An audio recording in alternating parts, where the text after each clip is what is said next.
I don't believe in ghosts, but sometimes when I ride the number 42 at dusk, I hear them breathing behind me, the living kind. The ones who carry regret in shopping bags and sigh when the ticket prints too slow. That's where this story begins, on the last bus of a small town, with a driver who forgot mercy and an old woman who remembered everything else. My name's Eleanor Briggs, 79, and long done apologizing for taking up space. Every evening I ride the 42 to visit my husband's grave at St. Mary's, just outside of town. He was a bus driver once, kindest you'd ever meet. Never left a passenger behind, not even the ones who paid in buttons or promises. The current driver, Rick Danner, is not that kind. He runs the 42 like a kingdom of size. If you're slow, he shuts the doors. If your card fails, he laughs. He once made a young mother step off in the rain because her boy dropped his ticket between the seats. People called him efficient. I called him the reason prayers sound tired. I never said a word to him, not until the night he tried to humiliate Mr. Clark, the man who walks with 2 canes and still tips his hat to every stranger.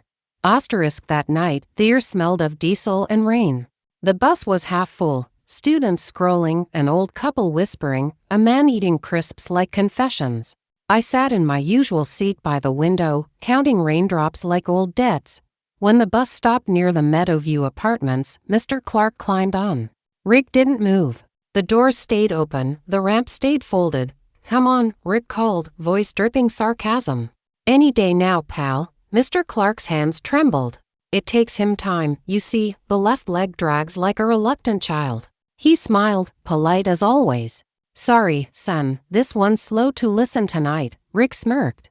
"Yeah, well, it's rush hour for the rest of us." No one moved. No one ever does. When Mr. Clark finally reached the top step, Rick slammed the ramp up with a clang that made everyone flinch. Then, he said it, "Maybe it's time you called a cab, old man? You're holding up the world." Something inside me, something very old and very quiet, stood up. Driver, I said. Everyone looked. Even the rain paused. Double quotes Mrs. Briggs, he muttered. "Sit down, yeah? Let me do my job. You're confusing cruelty with efficiency," I told him. "One of them gets you home faster. The other gets you nowhere." He rolled his eyes. "Lady, it's policy. I can't wait 5 minutes for every you waited 7, I said. I timed it. My husband used to drive this route. He knew every name and limp on it. You drive a bus, not a stopwatch." The silence thickened like wet wool. Rick's hand tightened on the lever. "You threatening me, Grandma?" "I'm correcting you," I said softly. "There's a difference." Mr. Clark sat down to seats behind me. His hands were shaking, not from weakness, from shame. That's what cruelty does best. It makes good people feel embarrassed for existing. That night, I went home and opened my husband's old ledger, the one he used to record fares and miles. He wrote in ink, neat as a hymn. I tore out a clean page and titled it the 42 Project. The next evening, I wrote again, pen ready, knitting bag hiding my notebook. Every insult, every late ramp, every sigh he threw like a stone. I wrote them all. By week's end, I had 8 pages of proof and a belly full of fury. On Friday, he left Mrs. Peterson, 84, at the corner because she had a paper ticket. And he doesn't take fossils anymore. The bus rolled off while she stood in the drizzle clutching a shopping bag of oranges. That was the night I knew mercy needed teeth. I went to the depot. They brushed me off with "We'll have a word, words or wind." I needed thunder. So I went to Janine, a mechanic at the depot who'd been my neighbor for 20 years.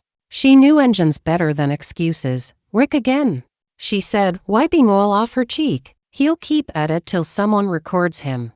"I already am," I said, showing the ledger. "But I need something official." She winked. "You didn't hear it from me, but the buses have mix. Safety thing. Route 42's camera's been unplugged for months, maintenance delay. If it mysteriously reconnects tonight, who's to say?" I baked her a pie that afternoon. Justice, after all, travels better with crust. Saturday. Rain again. The kind that tells secrets to pavement. The bus smelled of wet wool and tired souls. At Westbrook stop, a young boy and his mum boarded, coins short. Rick leaned back. "Card or cash?" She fumbled. "I'm 20 pence off." "Can one?" He laughed. Then you're 20 pence off my bus." The boy's face fell. The world taught him rejection before math. "Let them on," I said. "Not your bus, lady." "Not your kingdom either," I replied. He squared his jaw.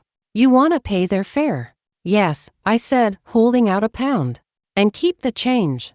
Maybe it'll buy you manners." The passengers gasped softly. He snatched the coin and muttered something about entitled geriatrics. I wrote it down. He didn't know the mic was live. Every word, every insult, every refusal went to the depot server like a prayer with receipts. Monday morning, I got a call. "Mrs. Briggs," said a voice from the transport office, "we'd like you to come in." I wore my husband's old driver badge like armor. Inside the office, Rick sat at a table, pale and silent. A tablet lay between two managers, playing audio clips that could curdle milk. "You're holding up the world. Fossil tickets, entitled geriatrics." He stared at the floor. For the first time, he had nothing to say. "Mrs. Briggs," the supervisor said, "how did you know?" I smiled. "Observations free. So is decency." He just ran out of both. They suspended him that day. But I wasn't done. The company offered free rides to seniors for a month in appreciation. They replaced Rick with Clara, a woman who greets every passenger like a friend. She keeps the radio low and the ramp ready before the bus even stops. On my next visit to St. Mary's, Mr. Clark was already there, sitting in the priority seat, canes resting beside him. He grinned as I boarded. "Seat's warm for you, Eleanor. Keep it," I said. "You earned it," Clara smiled. "You two started a trend, you know. Management's calling it the Briggs Standard." I laughed. "Sounds like a brand of tea. Strong one," she said. The unexpected apology. A week later, I found a letter on my doorstep. No return address, just a folded ticket inside and a note written in heavy, awkward pen. "Mrs. Briggs, I was wrong. About everything. I saw what you did for the others. I didn't know how to be decent anymore. Thanks for reminding me." Rick, there was a bus ticket taped to it. The stamp read "One last ride." I kept it in my husband's ledger. Under the entry that said miles driven, all worth it, Ken. The last bus home. Sometimes now. I still take the 42. The air smells cleaner. The laughter lands easier. When new drivers join, they learn two rules printed above the fare box. Never rush the slow. Never mock the willing. And below it, in smaller letters, "In memory of Harold and Eleanor Briggs, who drove with heart." People think justice comes from noise, from shouting, from headlines. But I've learned it's quieter. It sounds like a door being held open, or a ramp lowering before you have to ask. If you ever ride a bus late at night and hear the driver say, "Take your time, no hurry," that's not just manners. That's a legacy. Because once upon a time, an old woman refused to sit down, opened a notebook, and wrote a better route for everyone. And that, my dear listener, is how you drive the living ghosts home.